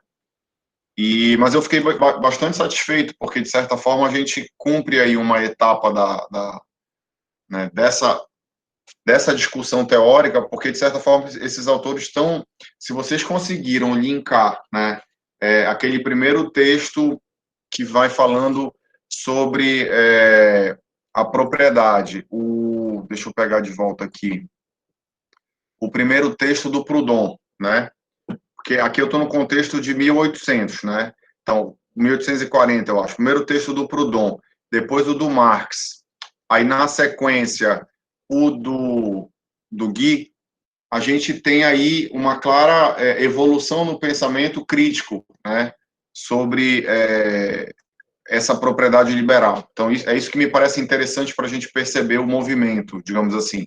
E, lógico, aqueles que se interessarem por um ou outro autor vão conseguir avançar nos estudos, né? Então, gostei que tu mencionaste o livro, eu também tenho esse livro, acho que não sei se eu disponibilizei para vocês em PDF, mas eu acho que tem lá também se não tiver, me falem que a gente tenta colocar no material, porque é mais uma fonte de leitura para vocês. já tem, professor, já tem lá. Legal, legal. Vamos avançar mais um pouquinho?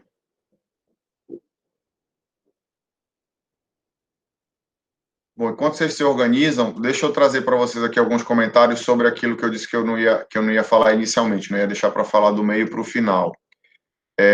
Quando a gente fez a pesquisa do PIBIC, né, o que eu estava tentando avaliar, não esqueçam que eu estou lendo, a partir do liberalismo político, né, o direito de propriedade com uma noção liberal, a partir de um autor que é o John Rawls, né, que a gente ainda vai discutir no conteúdo, que eu trabalhei com vocês, aqueles que fizeram a disciplina obrigatória, né.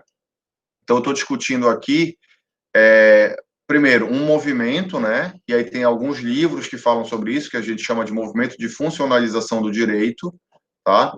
Então, eu estou tentando responder na minha pesquisa, né, naquele momento em que eu estava escrevendo com o Lucas, em que medida o movimento de funcionalização do direito de propriedade incorpora uma noção de justiça que seja compatível, né, com essa defesa da propriedade.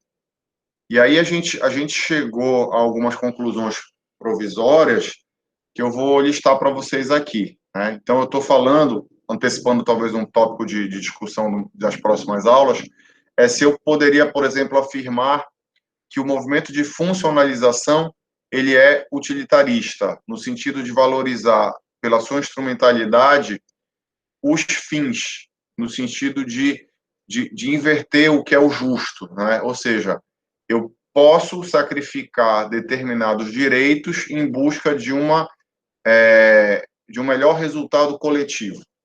Essa seria, digamos assim, a premissa, né? E aí a gente chegou a algumas conclusões provisórias aqui no seguinte sentido. Primeiro, que o movimento de funcionalização, né, ele vê o direito de propriedade legitimado na medida em que ele garante uma função social, né? Então, eu tenho uma mudança de perspectiva que sai do formalismo e do individualismo para essa visão social, que alguns autores chamam de funcionalismo, né? Segundo, que nessa linha da discussão, que é uma outra linha teórica, que é sobre os autores que discutem a teoria da justiça, né, existe uma racionalidade distributiva. Aí aqui fica o gancho para vocês, tá? Então, existe uma racionalidade distributiva para o direito de propriedade. Então, a noção funcionalista, apesar de ser similar no ponto de partida com o consequencialismo utilitarista, né, já que o utilitarismo ele tem pressupostos específicos e concepções de bem e de justo que impedem a redução do conceito de função social ao conceito de consequências, né? Então, apesar de ter um início semelhante, o movimento de funcionalização, na nossa conclusão parcial, né, e a relação desse movimento de funcionalização com a noção de justiça que está implicada nesse movimento, né, ao condicionar o direito de propriedade a determinados fins sociais, não quer dizer necessariamente que torna a propriedade privada incompatível, né? Apesar de eu poder dizer que relativiza o direito de propriedade, né? E aí, quando eu falo que relativiza, eu digo que relativiza principalmente nessa noção de direito individual absolutista, tá? Então, percebam que eu estou seguindo uma linha de raciocínio para justificar, né, a importância da gente não perder aquilo que tem de positivo, digamos assim, de mérito nessa evolução teórica, né? Então, uma das conclusões do trabalho de doutorado é essa: olha, eu não vou, porque eu tenho que escrever alguma coisa nova, fazer uma crítica à função social da propriedade, abrindo espaço para a gente voltar para uma etapa anterior em que o individualismo ele prevalece, né? Então, eu procurei fazer uma leitura, né, e aí entra aqui a influência do meu trabalho na pesquisa do meu orientando, para mostrar que são movimentos diferentes. Você tem inspiração ao mesmo tempo, né, mas que você não tem exatamente a mesma consequência, a mesma finalidade, tá? E a gente precisa avançar nessa discussão. Essa é a minha principal conclusão.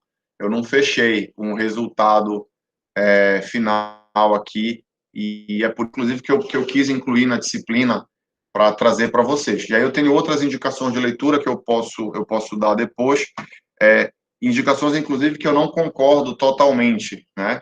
Eu tenho um texto, deixa eu pegar aqui rapidinho para vocês.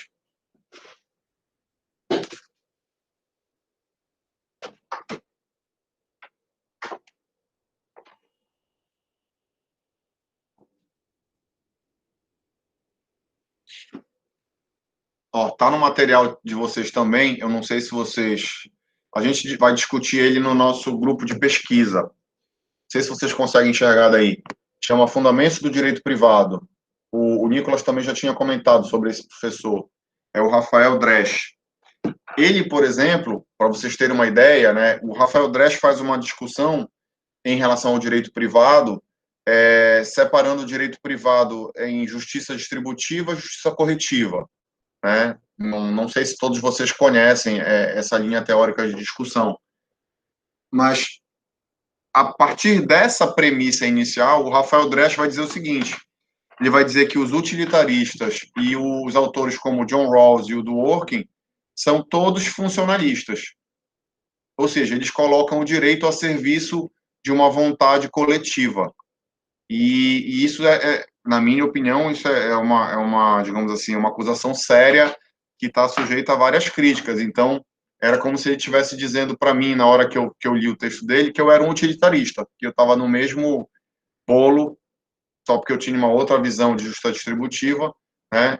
Eu estava no mesmo bolo de autores que entendem que a justiça, né, ela, para ser alcançada, ela tem que olhar não para os seus meios, mas para os seus fins, né? E eu primeiro defino o que é justo para depois definir o que é certo. Basicamente é isso que ele estava criticando, entendeu?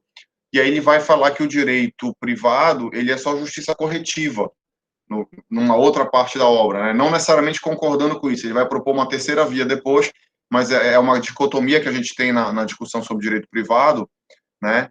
É uma visão de que o direito privado deveria ser só justiça corretiva, que é, se eu cometi um ato ilícito, eu tenho que pagar por isso. Se eu descumprir um contrato, eu tenho que pagar por isso. Se eu sou detentor de um direito de propriedade, eu posso exercê-lo e eu estou limitado por isso, né? Dizendo que o direito não deveria cumprir uma função social, por exemplo, porque isso já é direito público, e isso não é função do direito privado, né? Então, são outras discussões que vêm digamos assim, com a leitura, né, com o avanço dessa leitura nessa linha da disciplina, que eu queria colocar para provocar um pouquinho vocês a refletirem sobre o assunto. Não necessariamente que vocês comentem ou concordem, né? Era mais para colocar alguns pontos, algumas observações minhas, né, a respeito desse assunto. Tudo bem? Professor, Diga.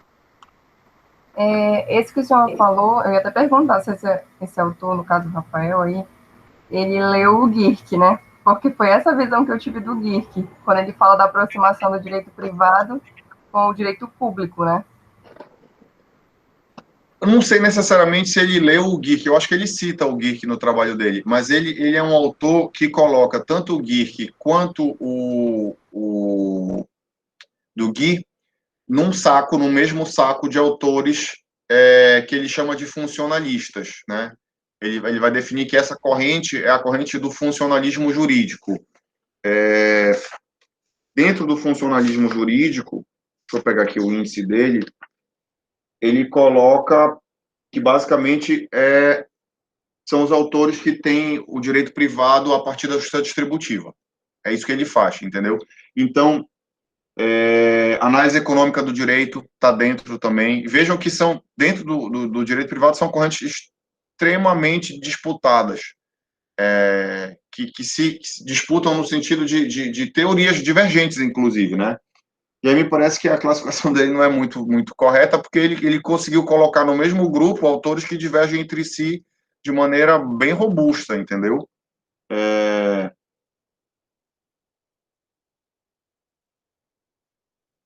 Ele coloca assim, teorias igualitaristas, que são aquelas que eu segui na minha linha de raciocínio do doutorado, análise econômica do direito, análise sociológica, que são essas teorias inspiradas, né, nos autores da sociologia, como Durkheim e os autores do positivismo jurídico, né? E aí ele chama esse movimento de movimento funcionalizante, é o movimento coletivista do direito. Né? Tem um fundo ele tem uma linha de raciocínio coerente, né? Mas me parece que ele peca em alguns aspectos que eu não concordo. Aí a Júlia fez uma pergunta aqui. Professor, o senhor não acha que essa divisão entre o público e o privado está um pouco ultrapassada? Pois eu acho que é por aí a discussão, Júlia. O problema é como a gente pode avançar nessa discussão se a gente leva em consideração que o nosso sistema jurídico está todo pautado nisso, né? Queres falar um pouquinho sobre isso? Quem a gente pode usar como referência para buscar uma superação, por exemplo, dessa visão? Né?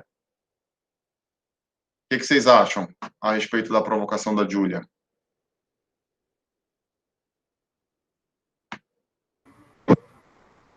Professor, eu acho assim que, na verdade, quando a gente lê o Gierke, né, logo no início ele vai falar essa questão do público e privado.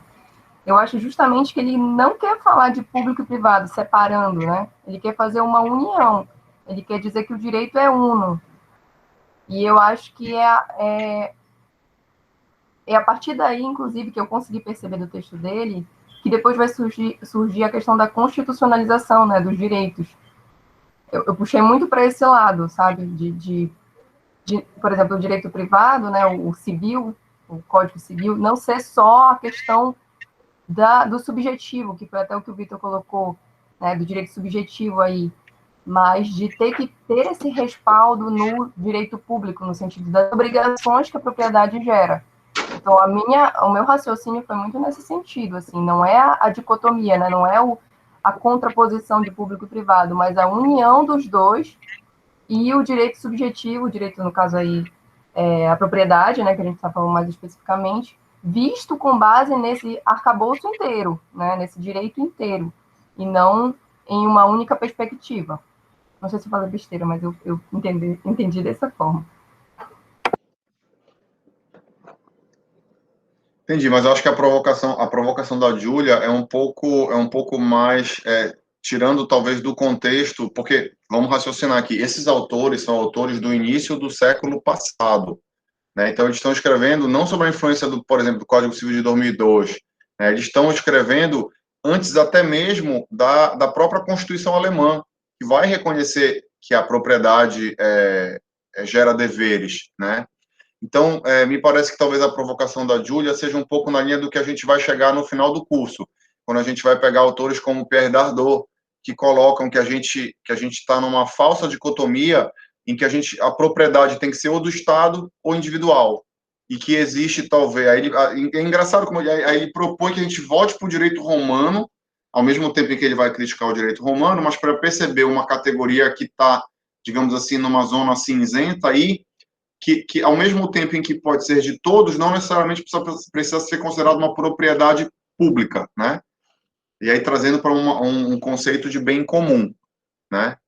Mas que não é nem público por ser do Estado e nem é privado por ser do indivíduo.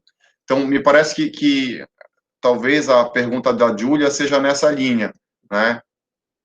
Assim como eu posso falar da propriedade pública e privada, eu posso falar do direito público e do direito privado, né?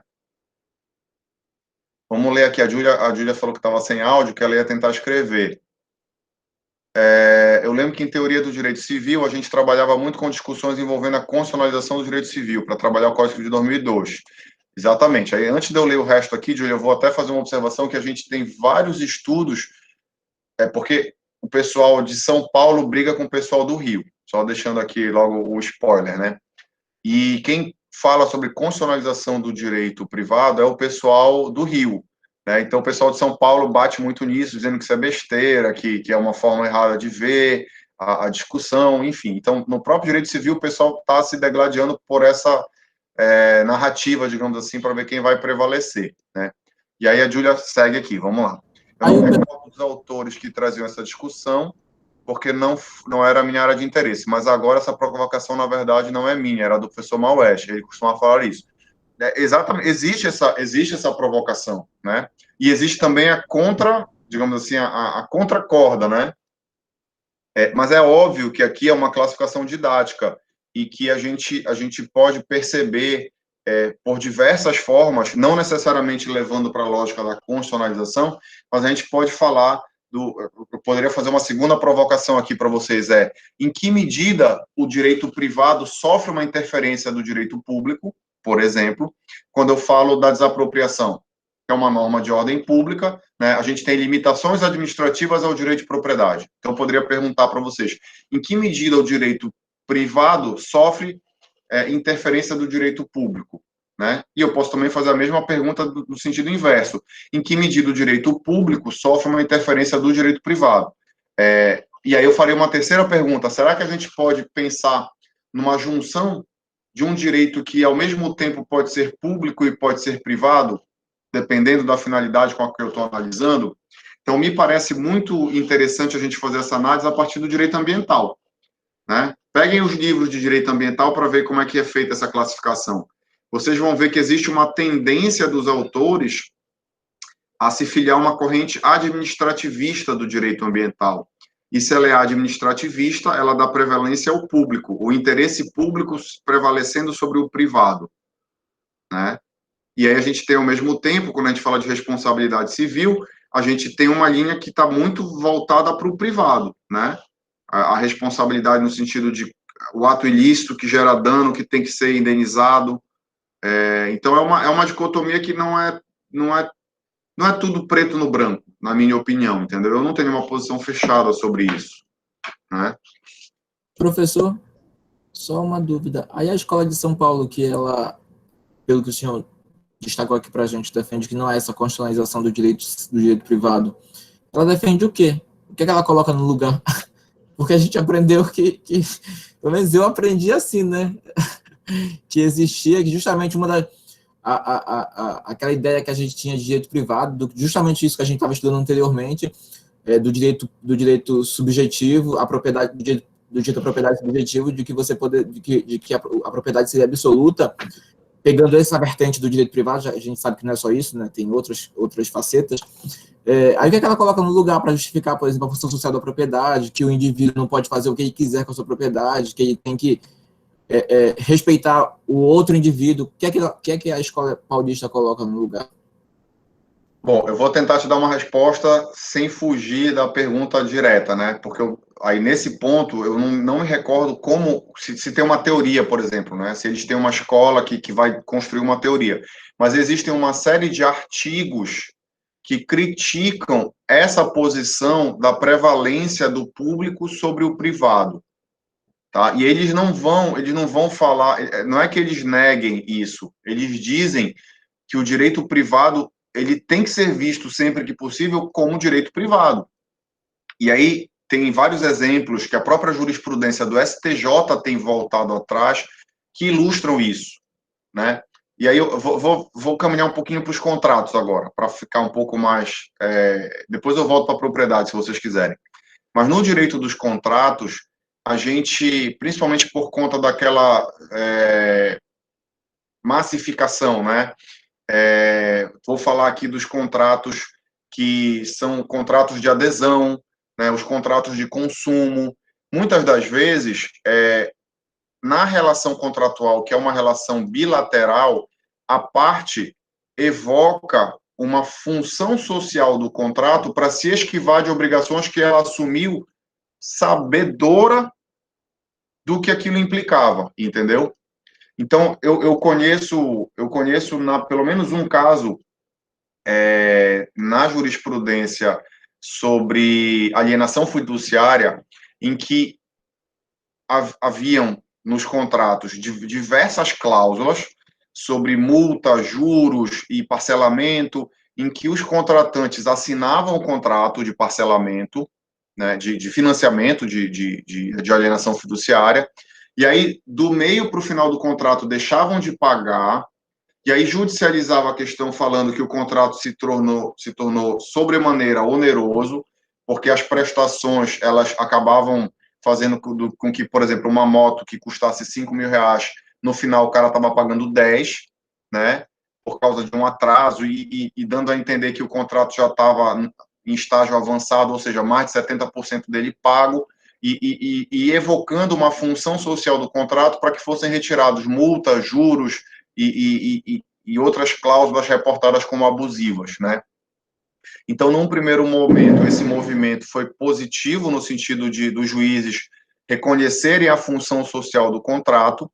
Aí isso foi padronizado pelo STJ, que estipulou que não poderia ter, acho que juros compostos, por exemplo, né, que deveria aplicar juros simples, e aí foi regulamentado isso, mas também veio uma mensagem de lá dizendo o seguinte, que se o sujeito assina o contrato sabedor das cláusulas que ele está pactuando, que o contrato também é pacta sunt servanda, que ele também é para ser cumprido, então ele não pode se beneficiar da sua própria torpeza, que isso é direito privado também, entendeu? Então é aquela coisa, é o movimento do pêndulo, né? Eu não posso simplesmente, a partir de agora, olhar o contrato como um contrato que está amparado pela função social que ele desempenha, né? Eu tenho que lembrar também que o direito privado regula a situação entre as partes, e que, por isso, ele é direito privado, e que eu preciso garantir que os acordos têm que ser cumpridos, senão eu estou implodindo o sistema, né? Essa é um pouco a mensagem, digamos assim. E aí a gente vai lembrar que São Paulo é o estado mais rico do país, que é lá onde estão as principais empresas, é lá onde tem a força econômica, e que tem toda uma visão, digamos assim, capitalista do sistema, né? Então, eu não estou criticando aqui, eu estou te dando os dados que vêm nas pesquisas, entendeu? Muita coisa nessa linha. Olha, é legal a gente dar uma função social e pensar na importância disso, mas, olha, se a gente fizer só isso, a gente está esquecendo qual é a principal finalidade do direito privado, que é ser direito privado, regular a relação entre as partes. Entendeu? Eu perguntei sobre o que coloca no lugar, porque até... Desculpa, não sei se estou interrompendo alguém que quer falar. Não. Pode ir. Por exemplo, no caso do sistema financeiro de habitação, a gente tinha essa tese que o senhor até citou aí, até tangenciou por ela, que é o adimplemento substancial, justamente nessa situação, quando você já paga quase o contrato, porque faltou 3, 4 prestações, tinham pessoas que entravam na justiça e conseguiam o adimplemento substancial justamente por ter pago todo o contrato. O que foi que o STJ decidiu, né? O STJ entendeu que de Tribunal da Cidadania tem muito pouco, ele entendeu que se você fizesse isso, você ia acabar onerando quem pagaria o contrato todo, ou seja, até porque ia acabar que, por exemplo, se a jurisprudência entendesse que quem pagasse 90% poderia simplesmente deixar de pagar, que ia ser considerado adimplemento substancial, os bancos, inevitavelmente, iam incluir esse custo nos demais contratos. É isso que eu questionei, porque até quando eles decidem contra a função social do contrato, eles usam a função social do contrato para isso, porque eles falam assim, olha, eu vou ajudar aquela pessoa ali que pagou 90%, mas eu vou estar prejudicando a maioria da população que vai ter que pagar mais por isso, porque a gente sabe que não tem almoço grátis, né? Então, obviamente, os bancos fazem muito isso, eles incluem o custo daquele eventual prejuízo ali, daquela eventual inadimplência posterior nos contratos, né? E os juros, uma das coisas que compõem os juros é justamente isso. Então, até quando você não usa isso, até quando você rechaça essa tese individual, você justamente fundamenta na tese coletiva de função social do contrato. É isso que por isso que eu fiquei na dúvida do que é que se colocaria no lugar dessa crítica. Eu não entendi a crítica, na verdade, pelo que você explicou, na verdade, não haveria um destaque maior para o direito público em detrimento do privado, né? Teria uma equivalência, ou em alguns casos, um destaque até maior para o direito privado, por exemplo. Mas porque quando a gente fala de direito privado, a gente não está falando só em propriedade, né? A gente está falando, por exemplo, de direito trabalhista, a gente está falando onde esse caráter de direito público fica uma coisa mais evidente, né? Por tratar de outras situações, né? Está bom, eu entendi, professor. Obrigado. Sim, e aqui também a gente não pode esquecer que tem uma disputa de narrativa, né? São escolas, e é bem legal ver o pessoal brigando lá. O pessoal de Minas, de vez em quando, também se posiciona. Eu ainda estou tentando entender esse debate. Como a gente não está no meio, talvez eu tenha que fazer um pós-doc lá em algum momento para ver se eu me encaixo, ainda que seja para discordar depois, né, numa dessas linhas, dessas correntes, para poder dialogar com esses autores. Porque isso está implícito no debate, né? Você não é sempre declarado, né? Então, me parece que aqui é muito mais o argumento do que a classificação de se é da escola A ou da escola B. Não sei se tu compreendeste dessa forma, Marcos, mas a ideia, eu tentei desconsiderar aqui a lógica da função social, entendeu? E mais a lógica dessa crítica que é feita pelo pessoal de São Paulo, de que a gente não pode simplesmente pegar o Estado para interferir na relação privada sempre, porque senão ele vai ser como se fosse um tiro no próprio pé, né? Que é exatamente o que eu gostei muito do teu exemplo. Eu entendi que não seria um modelo pronto. Um modelo pronto que, em todas as situações, o direito público se sobreporia ao direito privado. Vão ter situações onde você vai ter uma equivalência ou até uma sobreposição do direito privado, como nesses casos que você citou, chama financeiro de habitação, em situações de contratos comerciais, por exemplo, situações até de contrato consumidor, onde a pessoa já, né, parte do pressuposto que ela já teve ciência do que estava estabelecido no contrato, mesmo que se eventualmente aquelas cláusulas fossem abusivas, mas pela ciência, né, em tese, poderia se aplicar aquele contrato. Mas eu entendi. Obrigado, professor. Legal, legal. Foi legal essa reflexão. Quem mais, gente? Está caminhando aqui para 4h45. Vocês querem fazer alguma complementação final? Algum comentário adicional? Então, a gente vai caminhar para o final aqui. Por exemplo, só para acrescentar um outro exemplo, por exemplo, no que a Carolina estuda, por exemplo, a gente sempre foi conhecido, por exemplo, que os terrenos públicos eles eram inalienáveis, eles eram... Aí, por exemplo, veio justamente observando esse objetivo privado também da relação, você começou a crescer a tese, né, que hoje já eu acredito que dominante, de você dar, por exemplo, o domínio útil daquele terreno. Né? Hoje você tem a possibilidade de que você não pode usucapir a propriedade de um terreno de marinha, mas você pode ter o domínio útil daquele terreno, que na prática, como a gente sabe, é quase a mesma coisa. Né? Você, na verdade, pode dispor, usufruir, e gozar e até dispor em algumas situações, com autorização lá da CODEM ou da SPU, você pode até dispor daquele bem ali, né, em determinados condicionantes. Mas a gente vê isso aí que a gente está vendo aqui, né, que é justamente essa intersecção aí entre direito público e privado. Obrigado. Perfeito, perfeito. É isso, gente. Eu até sugiro para vocês. É legal a gente ter um bom conhecimento, né, da parte mais teórica, das correntes, porque é uma tentativa de classificação didática. Mas eu acho que o que é mais importante para vocês é o argumento. Como vocês constroem o argumento de vocês, né? Ó, aí a Júlia traduz aqui o que tu estás falando, dizendo assim, é uma valorização da posse em detrimento da propriedade. Concordo, né? Sem necessário, aí a gente vai usar o conceito de domínio, né? Domínio útil, sem necessariamente fugir da discussão dogmática, né? Legal, bem legal. O que mais, gente? Bom, eu vou interromper aqui a gravação para a gente